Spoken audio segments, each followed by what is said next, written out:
music down somewhere. All mics are on. All right, y'all. So we are back with our final interview of the night. We got our guy Santos in the building. What's up? Oh, it was what it looked like. I was trying to figure out how I was going to still go live from a whole bunch of nothing. Yeah, it's a lot of. What's going on? How y'all doing, man? You throwing us a little bit. They kicked me off the live. Sing the song. I don't really, as long as I'm attached to my viewers see, oh man, they don't fucking be looking at my lives like that anyway. Let's get it. We ain't here, Chichi, no show. All right, so yeah, let's start the interview. You know how I like to start off my interviews. I want to get to know who you were before the music, before the artist. So how were you? How did you grow up? Where are you from? What school did you go to? All that good stuff. I'm from West Philly. When I was a kid, I didn't go to school much. I went all the way to I went to the second grade before I was taken out of school. I forget what the basics of what really happened. I know I stabbed somebody with a pencil. I don't remember like what really happened and all that, but I know it was like it was like some parent-teacher conference type thing where I think they came to my mom and she just was like, you know, I'll take him out. You know, she had that attitude, whatever. Like she was a social worker, so she like tell people about their kids. We can't tell about hers. So she like, no, nigga, I homeschooling. But I wasn't really in homeschool. She just made it seem like that. So she had like the paperwork and all that, you know, secure where it looked like to the Philadelphia school system that I was in school, but I wasn't. So I really didn't. All right, good look at that.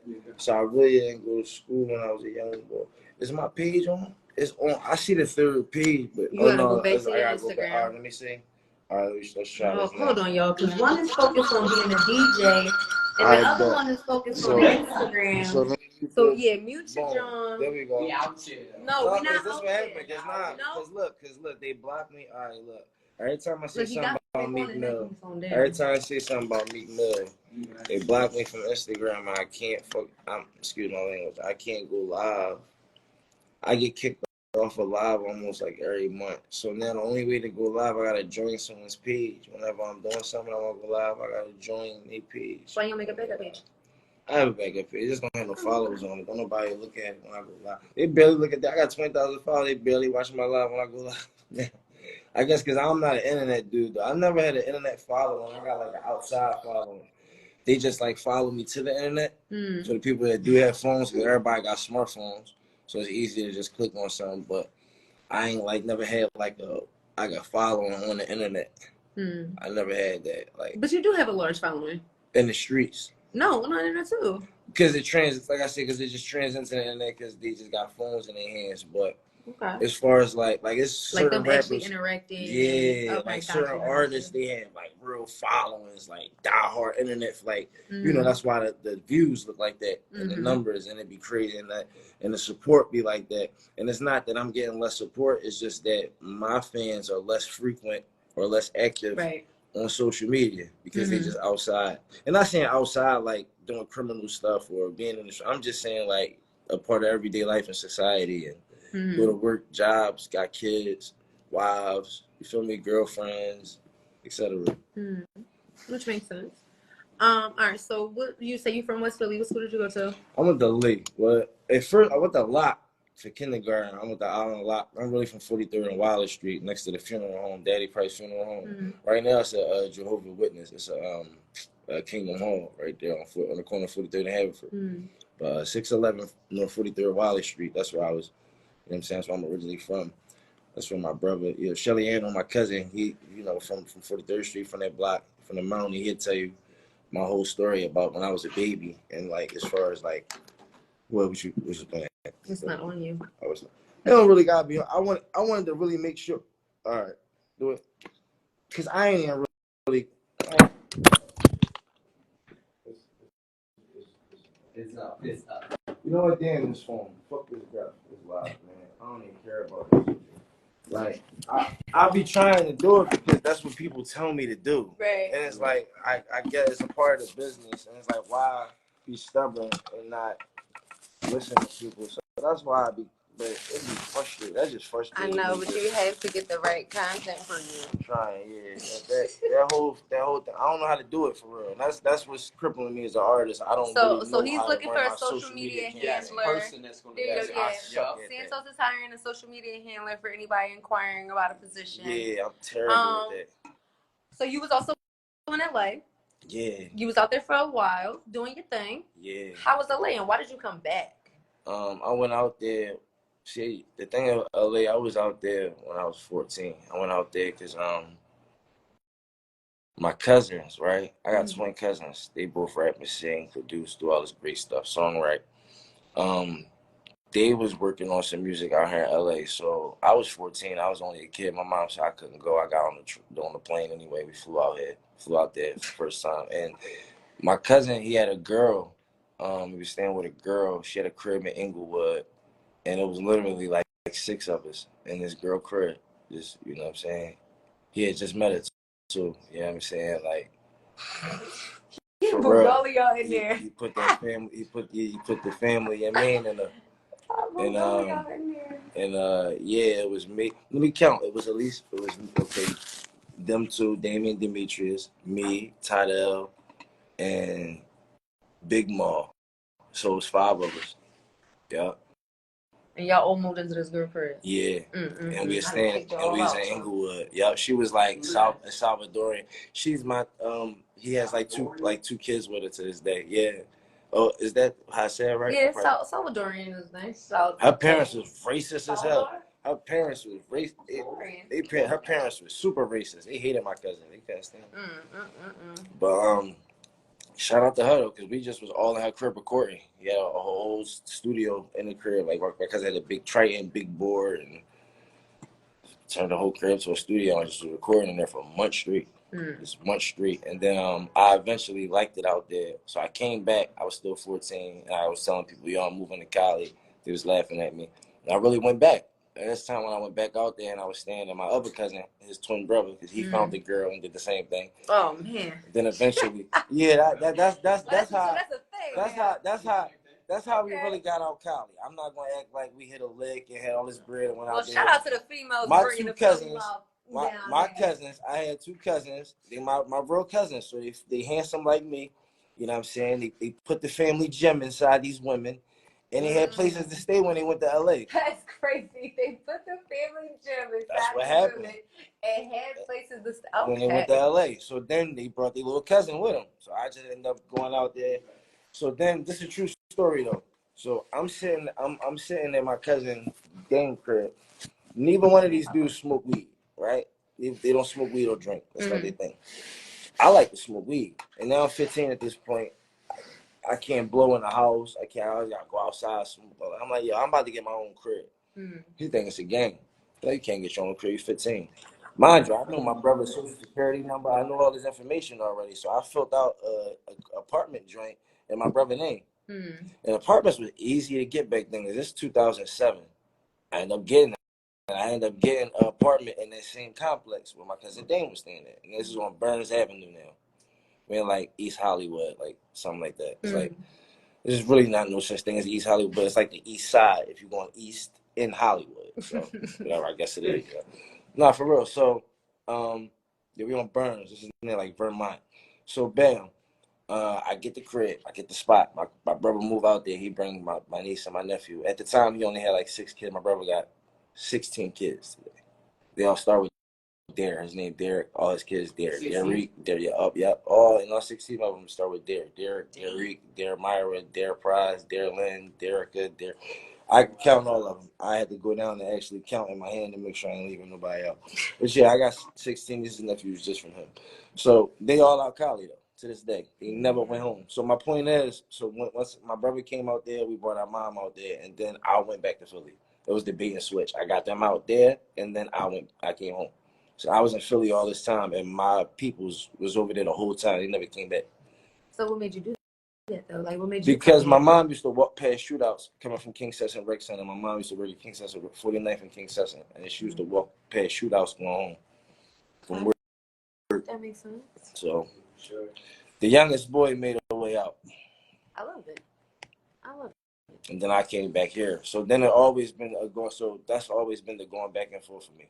Okay. That just explains that from all these years. I really be here, but I could always switch up. I'm gonna go back to LA. But in 2016, I decided to stay. I lost my brother in 2015, and I decided to stay. Then a lot of things was happening around that time. I got blackballed by one of the biggest rappers in Philly. A lot of things was going on at the time, and I just felt like Philly was like, wasn't in my best favor. Like they was hating on me. I felt like Philly, like, you know what I'm saying, like, wasn't supporting me the way I felt as though I need. You know what I mean? I had a whole lot of, you know what I mean? So I'm like, I'm gonna take my grind on the road. And that taught me a lot. Being on the road, it actually built me to being who I am now. Which is why I can come back and resurface and recreate myself as a real artist to actually know the business and understand this thing. Because 10 years ago, I didn't know what I was doing. People that had conversations with me 10 years ago, they probably don't even like me now because of the conversations that they had 10 years ago. They probably see me now or talk to me now and be like, and love me and be like, damn, this is a totally different dude. Because my mind wasn't, I wasn't educated enough coming into this shit. You know what I'm saying? I came into it really, really young. I did the commercial. I was 20, right on the radio. You know what I'm saying? Like, straight to I didn't put a song out. DJ Khaled was calling Kev, like, yo, who's the kid? I want to sign him.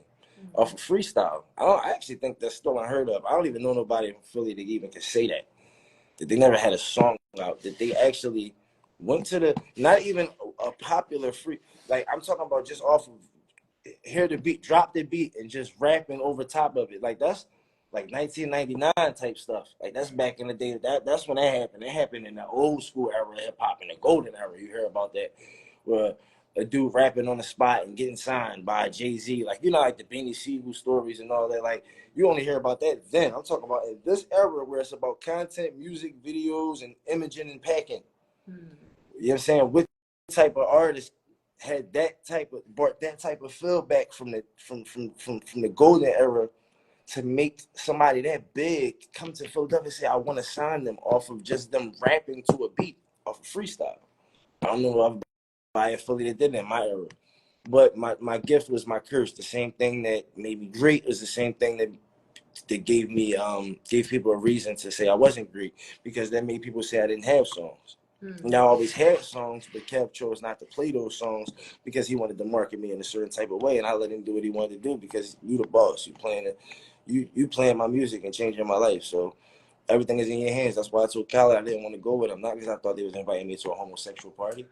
It's because I get there, I'm with Cal, I'm looking at everybody, and he got a cup in his hand. Me talking about how you get in here. I didn't understand at the time. I'm just like, why are you asking me this question? I don't understand why he kept asking me how I get in here. But now I'm thinking about it. I'm like, yo, maybe he was trying to warn me or something. Like, maybe he was actually like, yo, you ain't supposed to be here. Like, maybe he didn't know how to say it. I don't know. Like, I think about it because that whole situation just was weird in retrospect. Now I look at all that stuff. Like, boom, everything was fast. They wanted me so bad. They sent the contract over. We didn't like stuff in the contract. We made our lawyer put changes in the contract, sent it back. We're so cocky. We was that arrogant. They okayed it. They sent the contract back. They okayed it. They okayed all the changes that we made. Like, let's go. So that's how eager it was. So from when we went up to Ross party and then all that happened, I keep telling that story. But when all that happened and then Cuz walked away with Cuz, and then he got on the and it was like, yo, I can't do nothing. I was like, yo, did that save me? Did that hurt me or help me? Because one thing for sure, two things for certain. I wasn't going to no after parties.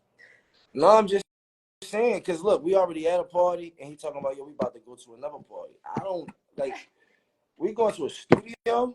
Like, that, because, all right, no, and that's another thing.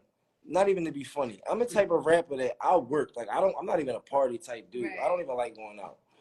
I really like getting busy. I like making money. It's just, it's just certain, like, it's certain type of people, like, I got friends that love going out. They love being consumers. I'm the nigga that love selling the shit they consume. I always been like that. I always been one pressing up t-shirts, socks, not even just drugs. I'm talking about, like, I sold DVDs. I sold socks. I sold t-shirts. I sold all types of stuff, bro. Soap, like bars of soap. Right now, I got Tylenol packs for sale. I got Tylenol, Motrin hand warmers, gloves. Like, but I mean, I always been that way. So what I'm saying is, I don't like that's not fascinating to me. You like invite me to a party. We about to party. We about to turn up. I'm good. Is we going to the studio? Mm-hmm. You know what I'm saying? So that didn't entice me anyway. But what was weird was when I looked at Kev and was like, "Yo, what's up? We out?" And he looked nervous. He was like, "Nah, you can go." What do you mean I can go? We just came here together. What you mean I can go? All right, nah, I'm gonna holler at you. Nice meeting you. I'm gonna leave. I never understood why he wanted to leave. And then I never understood why Meek went up there. Kev called me 5 o'clock in the morning one time. I ain't gonna beat this to death. He called me 5 o'clock in the morning one time. I'm like, yo, Meek was just up here. He hit this interview too. That's why I fuck with Kev. He's gonna be pissed now. One thing about him, don't speak public about shit. He will get real rap. I never say nothing bad about like Kev, my big brother. I don't even care if he never speak to me ever. Like that's my big brother. He made me. He created Santos. Like if it wasn't for me, if it wasn't from Ant, we run the streets, and Cosmic Kev wouldn't be a Santos. Yes, I rap. I'm great. I have talent. All of that. But all of those components, none of them would have came together if Ant ain't put me on his camera and Kev ain't let me rap on his microphone. Pause. It sounded crazy. It didn't sound crazy until you said pause. Let me re-pause that to catch people up. What they not understanding is, like, right now, Santos is really, like, he's humble right now. So the thing is, the names that he's saying right now, and We Run the Streets DVDs came out, that was the era where the people was literally in the street rapping all the time. We were promoting everybody. This is where you had to be on that. You wasn't on like a DVD or in them ciphers like that. You wasn't really a rapper then.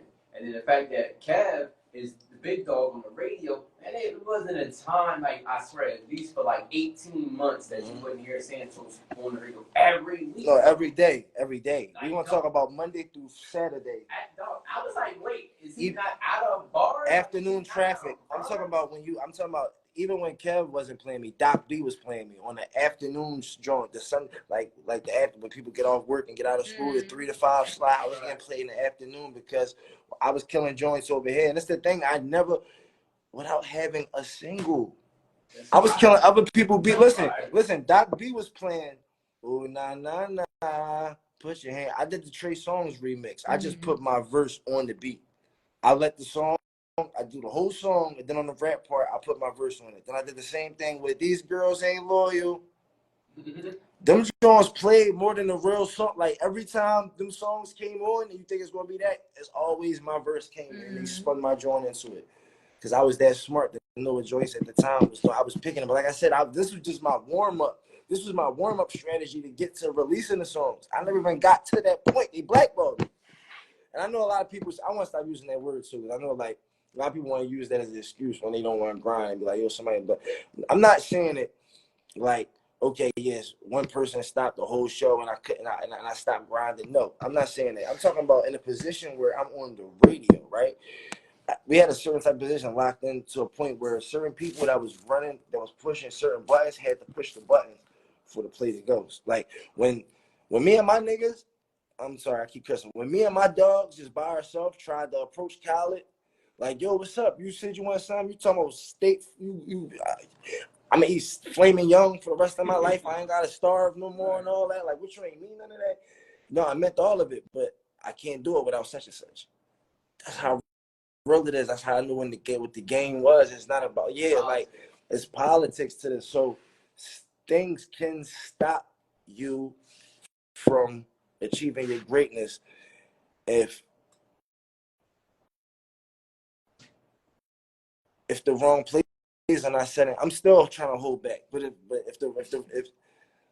things, and it's messed up that we have gatekeeper and we have gatekeeping like that, but that's just what it is. And look, and we can't cry and complain about it. We gotta just know that, so you know you gotta grind harder and you gotta go. You expect that. You're supposed to expect that from now on. I want you to like look at me like I was like the sacrificial lamb. I sacrificed myself because at the time I was in my feelings. I did look at it like, damn, this ruined my whole, you know what I'm saying, situation. And then I was like, all right, you know what? It's cool. I'm about to start grinding harder. Then my brother got killed. So that's what I let take a toll of me. It wasn't even a rap. It was when Grit died after that. I just was like, man, you know, I kind of like was like, man, I needed to take a mental space. I wasn't even thinking about rap. I just wasn't in that space to rap. You know what I'm saying? And whatever. But I'm just saying, like, that did happen. That did happen. That did happen. It would have been crazy though, because like I said, that happened in so much short amount of time. And it was like they stopped the bomb that you don't even, it didn't even get to blow up yet. It was like tick, tick, tick, you know, when in the movies and then like it's going down, it's almost getting closer to one. Like they learned, they snipped them wires fat. Like, boy, they mission impossible with them. Like they knew what type of bomb was going to blow. And it's cool because I'm still young. I'm 32, and I didn't know the business then. If I knew the business then, I would have cooked them. I would have still got around that because my name was my name. I still was in high demand. I was still hot at that time. So it was other thing. I had 3 deals on the table, bro. I'll never forget.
That just was the biggest situation I felt as though at the time I felt like it was going to work. But I had other situations that I just didn't take advantage of because I was loyal to my management. And I didn't leave. Every situation, they wanted me to leave, I'm in. And I didn't do it, bro. But I ended up playing the fool at the end of the day because my management ended up dropping me. Kev stopped answering his phone. And down I'm trying to go to these other guys like, you want to work? Guess what? He got Yaz. They doing Empire. They're in the middle of season 2. He doing this. Such and such doing this. Paying me rock sign. This going on. It ain't like it's like, damn. They let everything push past me, and then they opened up the door for Quilly. The on deck situation. People don't even know Spitaz wasn't supposed to rap in that situation. I was the 3rd member that they were supposed to sign. I turned the situation down so Spitaz rap. He didn't want to rap. He wanted to be the fallback and be like the CEO. I mean, play the boss situation. It was supposed to be me, Quilly, and City Rhyme and Nikki. Oh. I turned the situation down, so that's why Spitaz came in. He was thinking about it in jail. I know a nigga that was Sellies with him, and he said he had the idea in jail.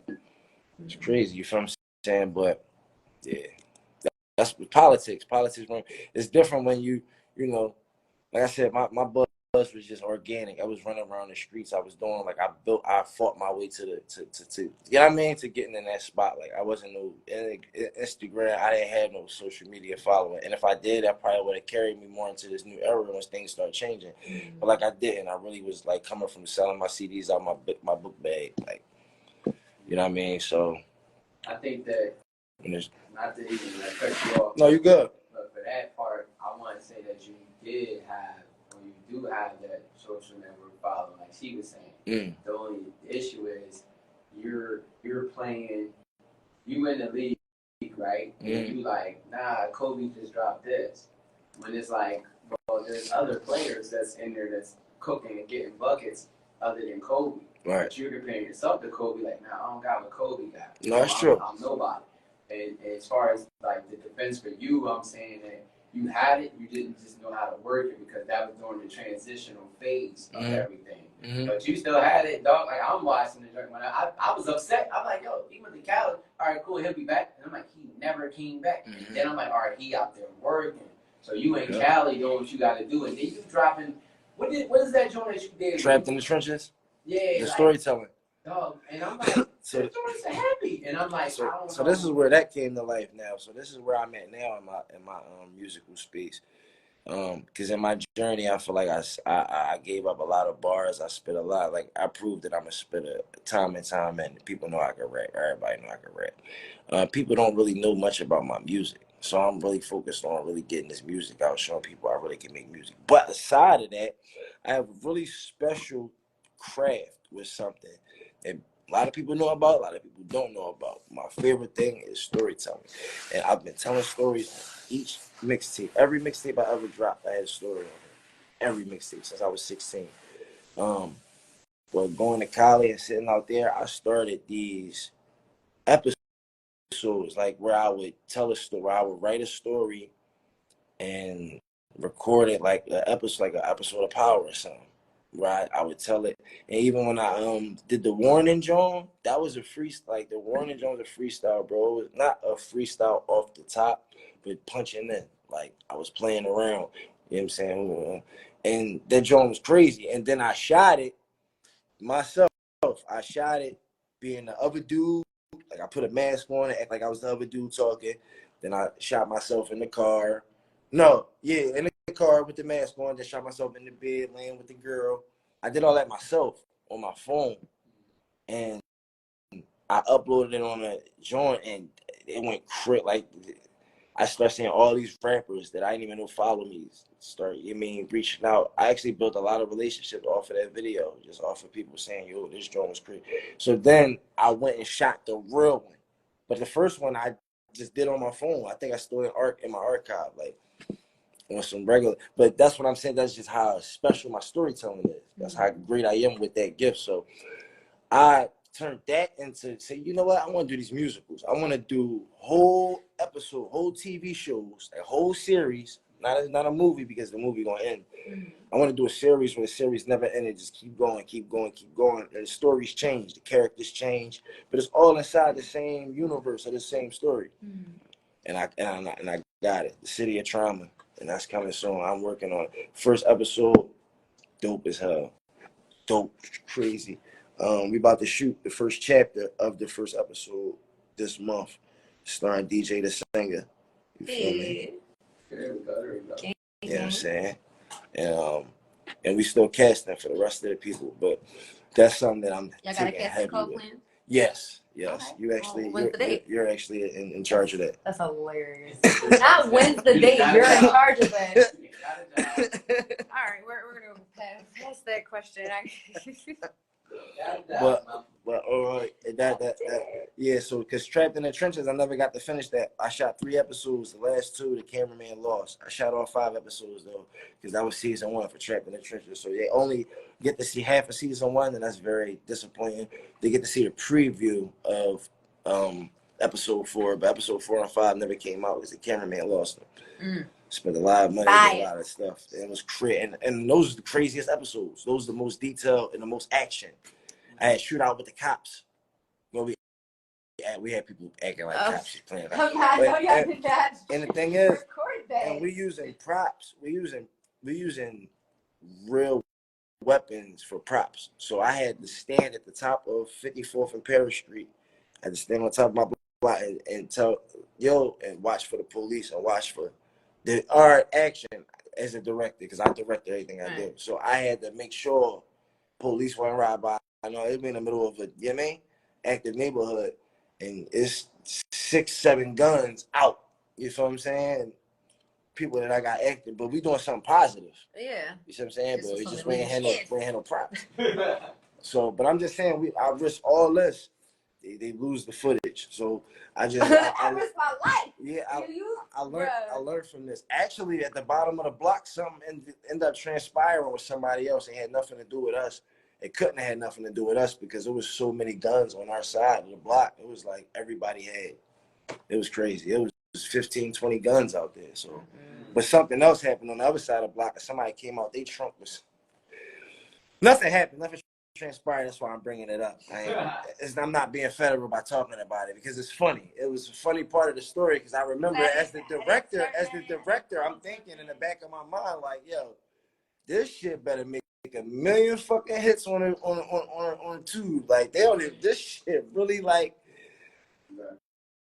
this shit not even crazy. Like just like the irony of every time I'm trying to do something, all this BS is going on around it. It's like I'm doing something positive here and all this, you know what I'm saying? Then I gotta control it and stop it. And a lot of people have mutual respect for me because I do good. And I do so much good for people. People are like, all right, Toast, you know, and they'll stop for me, you feel me? But I'm just saying, like, they use that superpower and it not get the job done. Like, we still ain't, it was depressing to me, bro. So that's why I took like 2 or 3 years off from them Jones. Before I even came up with the City of Trauma, I scrapped that whole Trapped in the Trenches had 4 seasons. We were supposed to keep going with that, but I got this one better now. This is a better concept. Well, we definitely gonna tap into this, and then I will let y'all know when the casting call is. Apparently, I'm in charge of that. I got a battle league. I got a battle league. I'm starting too.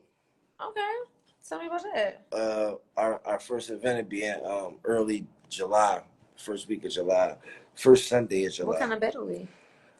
Man, so that's okay. So everybody know I'm a spitter. A lot of people don't know that I came from battle. I came from battle and shit like that. And everybody been trying to call me back to the ring for years. That's all they want is Toast to get in the ring. I thought about it, contemplating it, even was about to do it. Like if the amount was right to what I want, especially at one point in time when I'm not gonna say no names, when somebody was offering me a check, I was trying to get it because I was in the middle of some legal fees and I was trying to get a certain amount so I could, you know what I mean? So it could be worth it for me. You feel me? And the person wasn't coming with their worth it number. So I was like, nah, I'm not doing it. And I know that person probably was thinking like, I'm paying battle rappers that's actually known for battle rapping and you got buzzes for battle rapping. You got a buzz, but you asking for what these guys at. You know what I'm saying? And I wasn't asking for nothing crazy, but you just not going to give me $500, $1,200. I'm not, you know what I mean? Like when I be seeing dudes getting paid that, I just feel bad for them. You know what I'm saying? So anyway, I that's, you know, directed my attention in the direction of I want to start one. I don't want to actually battle. I want to be the one that put the battlers on. I want to open up the platforms. I always been trying to do that since Salute the Spittaz. I'm the one that started interviewing people on live during the pandemic before anybody was doing it. Before, you know, shout out Johnny Mac first 48. He even tell you I was his first interview.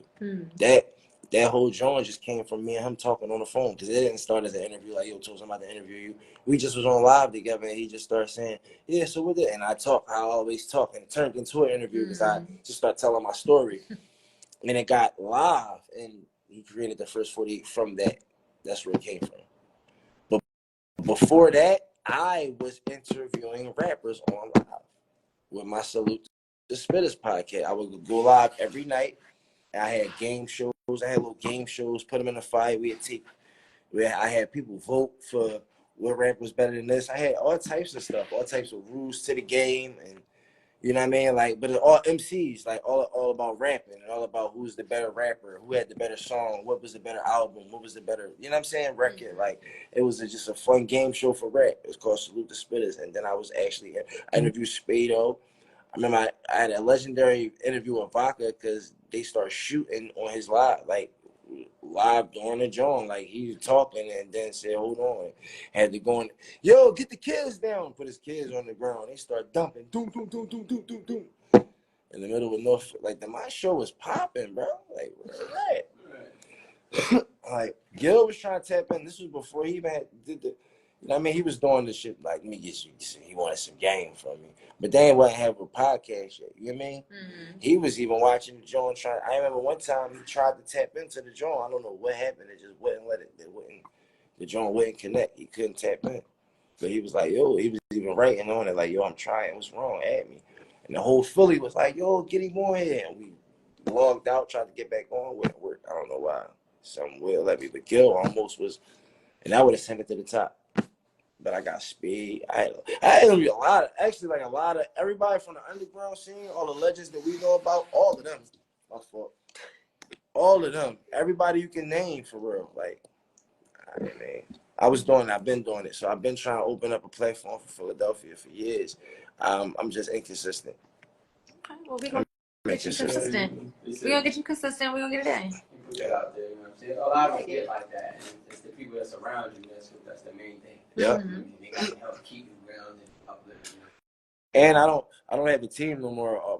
My whole team got killed. I feel like that should be the theme of today. Like for real, like I'm used to that. I'm LB4R, like everything. I never did this by myself. I always was a team. I always, you know, I'm saying, this was my brother. That's what this whole LB4R thing is. Like we started this movement, you know what I'm saying, to do this. So I ain't never come in this by myself. It never was a selfish thing. Well, it's always supposed to be for me and my homies. So imagine you come into this thing like that and you lose all your homies. Mm-hmm. So now it's like I didn't fought with it for years. So even what am I even doing it for? You know what I'm saying? And people are like, you do it for yourself. And I was like, well, if I'm doing something for myself, I go back to school and go chase this. That's why I be chasing jobs. I don't even mind. I be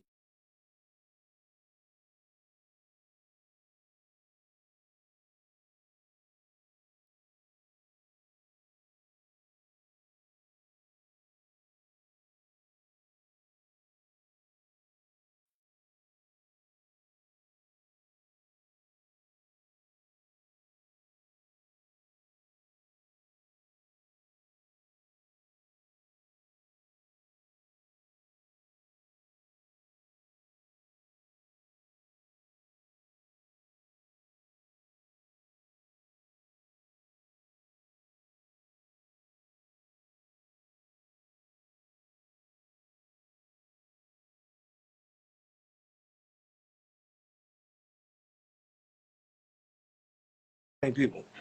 At least a strong 14. You know, so hey man, that's life, right? But I'm just saying, like that's what ultimately slowed me down. I don't really have a team, like, and I got friends. Don't get me wrong, I got homies, but sometimes you know how they're your homies, but they might got a clique amongst y'all clique. Mm-hmm. Like sometimes I be together, we be in the crib. It might be the four of us, and I might just be sitting over here, but these three might be laughing about something. And I know because they have a relationship where they all know each other for more than 15 years. They all grew up together like me and my dudes did. And I might know all y'all, and we might all be friends, but I don't have that connection with y'all. You know what I'm saying? I feel like that amongst so many circles where I'm just like the oddball because my personal team is gone. You know what I'm saying? Even to where I get my inspiration from. It'd be hard. I was trying to write a song for the last 3 days. Couldn't come up with a hook. You know what I'm saying? It's like. Speaking of music, you actually just dropped an album. I just dropped a week or two Trauma ago. Music Part 1. Part 2 almost done. I'm gonna drop Part 2. Already? Yeah, and then I'm gonna drop Part 3. So Part 1 was the stress reliever. I wanted to get the pain out the way. Part 2 is gonna be called Impulsive Behavior, and that's gonna be all the energy. I'm gonna give them all the energy, all the bigger records, all the turned up joints, the ones I'm gonna be performing, stuff like that everybody gonna ride around, knock two in their car because you don't want to hear pain all day. I just gave that out because it's people that do want to hear that. There's definitely people who do want to hear it now. Sometimes I be want to buy jam, yeah, like, some real shit real quick. And that's what I'm known for. That's what I'm known. That's what I'm known for the most. So I gave that up, and then boom, now I hit them with this type. And then Part 3 is called Love and Trauma. That's gonna be the love joint, the love songs, but not love songs as in like ooh, babe. I'm talking about like I got that toxic plies type talk. You know what I'm saying? Those the sex songs. Mixed with the R&B and all that, just to show more of my lady side. You know what I'm saying? That's going to be Part 3, Love and Trauma. To the women. Yeah. Gotcha. Yeah. Okay. And still the streets, because it's come off, like, it's not coming off in a commercial aspect where it's like Trey Songz. It's coming off, like I said, like Plies or like, some, you're not man. Plies is a cute little ugly. Or how he had cancer. He cancer. We mastered the phone. Especially now that he got them gold drones. A cancer. See, as cancer men, we know how to be charming. So we mastered the art of still being gangster and making a girl like it. Like 50 Cent, 21 Questions. They're saying like a song that's hard, but still like, you feel me? That was a good example. That was a great Yeah, example. it's a cancer. You feel me? It's cancer talk. Yeah. Okay. His birthday the day before mine. He the 6th, I'm the 7th. So it's like, yeah, that's that. You know. So we got this record, the long way. No, yeah, we came a long way. Yeah. Tell us about that one. That's featuring BCF Shizzy and my sister Taj Gotti. What happened with that song was, it really wasn't supposed to be all of us on that song. I was gonna do it by myself, but my man came in and he kept saying that. When I'm like, yo, go in the studio. I'm an engineer. I'm not only a rapper. I engineer. I do all. I mix all. I record and mix all my stuff. So it changed the direction of the. So I'm like, yo, say that, and then he just said one part, and then I took it and I looped it. And he was like, said we want to dance and on the beach. And I'm like, yo, say that again. And then I took that part and I put it at the beginning. And then I rapped what I had, what I was already writing, but stopped. Like where I was going to keep going, I stopped and told Taj, yo, come in right there. You feel me? And she spit, I think, like 6 bars and she stopped and I came back in. Mm-hmm. So almost like the middle of my rap, like if I was spit that one whole lot, it's like she jumped, like been borrowed like a space out of my rap where it made it connect. Like I just like being like different. Like I don't know, that's how I cook up as an engineer. And then I'm like, Shizzy put a verse in that. So I just love the way it came together and it just sounded like a hit. And it became like my favorite song instantly. That's why I like that joint. I play that, so that's my mood music. When I'm in the mood, I get an email, I got a lot of music, and a lot of my music is more like reality. All my stuff is reality, so it might put you in a dark mood sometimes if you're listening to it because it's too real. You know what I'm saying? This is one of my songs where I just feel good when I hear it. All right, so we want to jump into that real quick, and then we gonna do conclusions with Santos. You know what I'm saying? Yeah. And drip and all that good stuff because it is 8 o'clock. Sure, we gonna line it up. The show ends at 7. Oh yeah, we out of here. And we still ain't eat. Yeah, I'm starving. Yeah, long way. Mic's off. Oh.